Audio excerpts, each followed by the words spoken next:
Assalamualaikum warahmatullahi wabarakatuh. Berjumpa lagi dengan saya di Alvan Jaya TV. Bagi teman-teman yang baru menemukan channel ini, kami sangat mengharapkan dukungannya dengan cara like, subscribe, dan komen.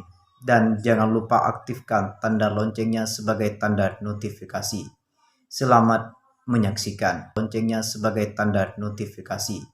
Selamat menyaksikan. Bismillahirrahmanirrahim. Banyak teman-teman yang mengirimkan video beliau ini yang membahas tentang berbagai macam bahasan yang diduga menyimpang. Mulai dari tentang konsep surga neraka yang katanya tidak ada, tentang hukum karma, kemudian tentang ruh, dan berbagai macam bahasan yang lainnya. Dan penyimpangan ini begitu halus, susah untuk diketahui, khususnya bagi orang-orang awam. Karena dikemas dengan istilah-istilah yang kelihatan ilmiah atau ilmu tingkat tinggi. Diistilahkan bahwa ini adalah kajian tasawuf, kajian orang-orang yang sudah pada tingkat tertentu, tidak untuk pemula dan lain sebagainya. Dan kalau para sahabat mendengarkan kajian-kajian saya, kemudian membaca buku yang terbaru sekalipun tentang pengembangan diri, itu sudah masuk di situ. Itu artinya apa? Artinya saya sudah merespon semua buku itu. Ada buku apa yang terbaru? Pasti saya tahu. Ini saya sudah bicara konsep kehidupan tingkat tinggi. Hanya untuk orang-orang yang sudah dewasa. Yang belum dewasa, jangan dengerin dulu kajian. Dan saya lebih kaget lagi, ternyata beliau ini adalah orang yang sangat awam. Mari kita simak video berikut ini. Quran surat Al-Qari'ah. Sayang sekali, surat Al-Qari'ah selama ini diterjemahkan hari kiamat. Saya juga bingung. Kok Al-Qari'ah hari kiamat?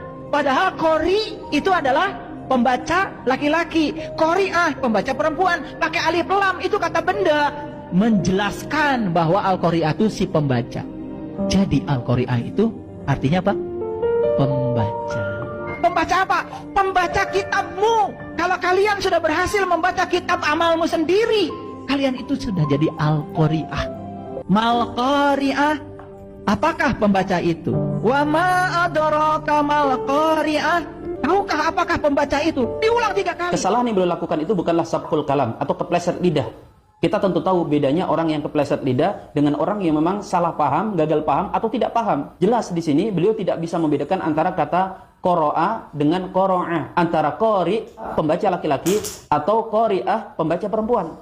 Sedangkan kata al-qori'ah itu dari kata qoro'a, yaqro'u. Artinya mengetuk. Jadi kalau al-qari'ah itu artinya pengetuk. Di antara turunan maknanya nanti adalah hari kiamat. Dan kesalahan seperti ini tidak harus para kiai, bahkan tidak perlu santri tingkat tinggi. Cukup anak-anak ibtidaiyah yang sudah mulai belajar bahasa Arab, mereka akan tahu bahwa ini adalah kengawuran tingkat tinggi. Maka di sini izinkan saya untuk menyeru lembaga-lembaga Islam, MUI, kemudian lembaga dakwah di NU dan Muhammadiyah, termasuk pihak yang berwenang yaitu Kemenak. Mari kita bersama-sama membentengi akidah umat ini. Karena ini bukan lagi cuma masalah khilafiyah, ini jelas penyimpangan. MUI itu punya wewenang untuk menurunkan fatwa. Masalah Palestina, kemudian turun fatwa ketika ada seorang yang menistakan agama, makan daging bab 1 dengan membaca bismillah, kemudian diturunkan fatwanya. Kalau yang seperti itu kena fatwa, mereka-mereka ini seharusnya lebih kena fatwa. Kalau kemudian timbul kekhawatiran MUI terlalu ikut campur, berpihak pada kelompok tertentu, baiklah, kalau memang tidak mau demikian, hendaknya kalau ada penyimpangan-penyimpangan seperti ini, diadakan dialog, diskusi, debat, supaya masyarakat tahu. Karena kalau kita hanya men-state seperti ini, banyak pihak mengatakan, itu kan versi Anda, belum ketemu langsung dan sebagainya.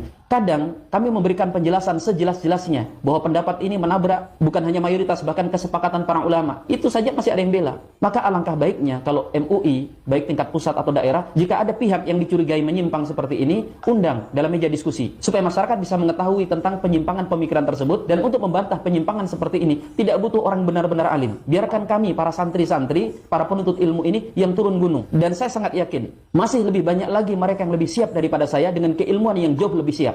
Dan mohon ini disebarkan agar pihak-pihak terkait bisa paling tidak memfasilitasi debat terbuka, adakan rutin setiap pekan, kalau tidak setiap bulan. Undang mereka yang sudah menyampaikan ceramah-ceramah yang meresahkan. Dan tradisi adu argumen dan pendapat di meja diskusi itu bukanlah hal yang tercela. Itu dilakukan oleh para ulama-ulama kita sepanjang sejarah untuk menjaga kemurnian agama ini. Dan agama kita itu agama data, agama ilmu yang siap diuji dengan kajian, bukan agama dogma yang kemudian hanya kita terima lalu kita telan mentah-mentah untuk kita imani dan kita laksanakan.